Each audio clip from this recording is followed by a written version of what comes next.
જય ભારત, જય સંવિધાન, જય કોળી સમાજ, જય ઓબી સમાજ. હું ધરમશભાઈ ધાપા. આ વિડીયો ખાસ કરીને જે ઓબીસીના દીકરી દીકરાઓ ભણી રહ્યા છે અને મેરિટના નામે આ વાણિયા બ્રાહ્મણો ઓબીસીના દીકરાઓ સાથે જે ખેલ પાડી રહ્યા છે એને ખુલ્લો કરતો આ વિડીયો છે. તાજેતરમાં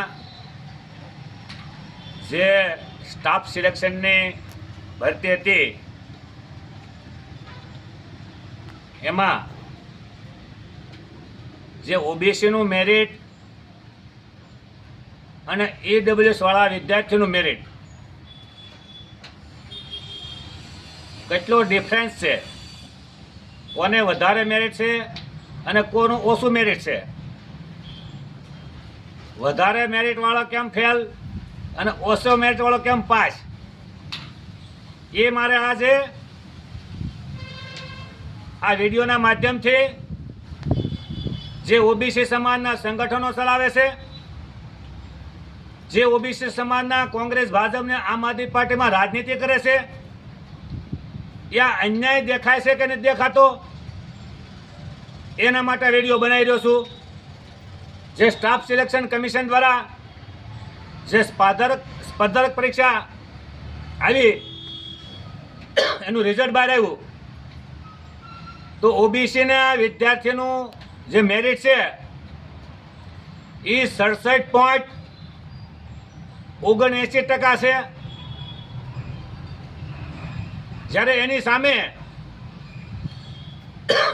ઈડબ્લ્યુએસ વાળા વિદ્યાર્થીનું મેરિટ માત્ર ને માત્ર 61.65% છે.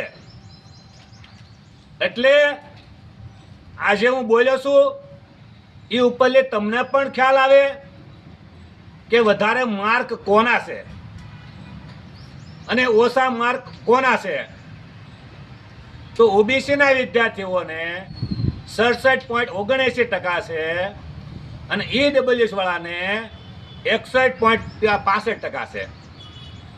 તો વધારે માર્ક વાળો ઓબીસીનો દીકરો ફેલ થાય છે અને ઓછા માર્ક વાળો ઈડબ્લ્યુએસ વાળો છોકરો પાસ થાય છે. તો આ વિડીયોના માધ્યમથી હું મારા ઓબીસી સમાજના ધારાસભ્ય, ઓબીસી સમાજના સાંસદોને કહેવા માંગુ છું કે આ અત્યાચાર, અન્યાયકારી વ્યવસ્થા તમને દેખાતી નથી? આ વ્યવસ્થાનો વિરોધ શા માટે નથી કરતા?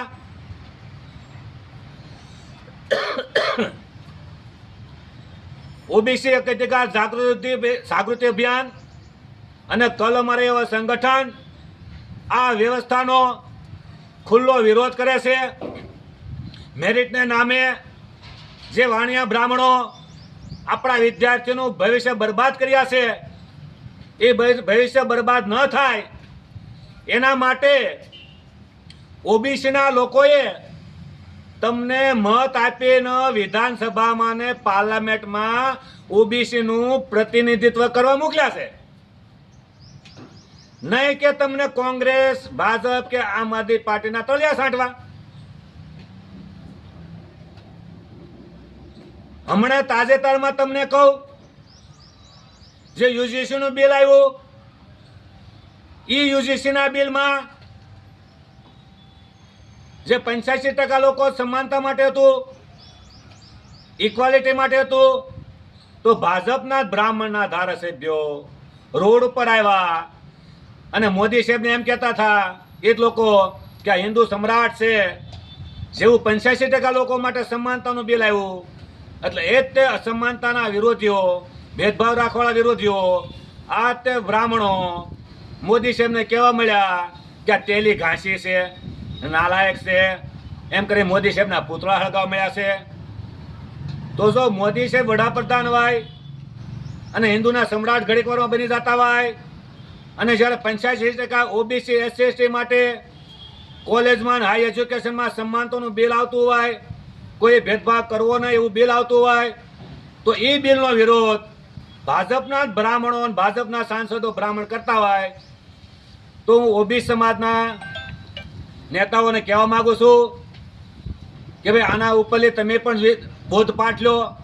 જ્યારે આપણા જ લાખો વિદ્યાર્થીઓનું ભવિષ્ય બરબાદ આ લોકો કરી રહ્યા હોય, તો તમારા પાપે થઈ રહ્યું હોય, તમે એના અવાજ ઉઠાવતા નથી એટલે થઈ રહ્યું હોય. હું તમને નમ્ર વિનંતી કરું છું કે વિધાનસભામાં અને પાર્લામેન્ટમાં અવાજ ઉઠાવો. આ વ્યવસ્થા છે એને બદલવાની કોશિશ કરો. જે મેરિટના નામે ખેલ પાડે છે એ ખેલને તમારે અવાજ ઉઠાવવો પડે, ખુલ્લો કરવો પડે.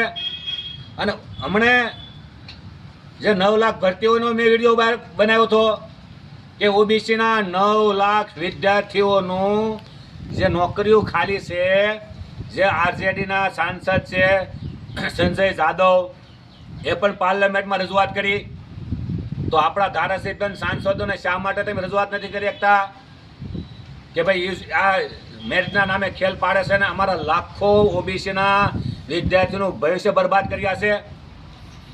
એટલે ખાસ કરીને સરકારને પણ કહેવા માંગુ છું કે તમે આ તમારો ખેલ કરવાનું બંધ કરો. જો ઓબીસી જાગી ગયા ને તો તમને ભાગતા નહીં આવડે. આ મારી ધમકી સમજો ધમકી, ચેતવણી સમજો ચેતવણી.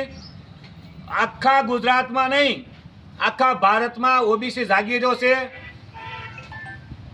અને એકજૂટ થઈ રહ્યો છે. અને આના માધ્યમથી ઓબીસી એસસી એસટી પણ એક થવા જોઈએ. અને આ જ વાણિયા બ્રાહ્મણનો વિરોધ કરવા જોઈએ, વાણિયા બ્રાહ્મણની પાર્ટીનો બહિષ્કાર કરવા જોઈએ. જાજુ નહીં કહેતા, હજી ફરીવાર કહું છું કે ધારાસભ્ય સાંસદો અવાજ ઉઠાવો. સમાજ મહાન હોય છે, પક્ષ મહાન નહીં. પહેલા સમાજ પછી પક્ષ હોવો જોઈએ. જય ભારત, જય સંવિધાન, વંદે માતરમ, ભારત માતા કી જય.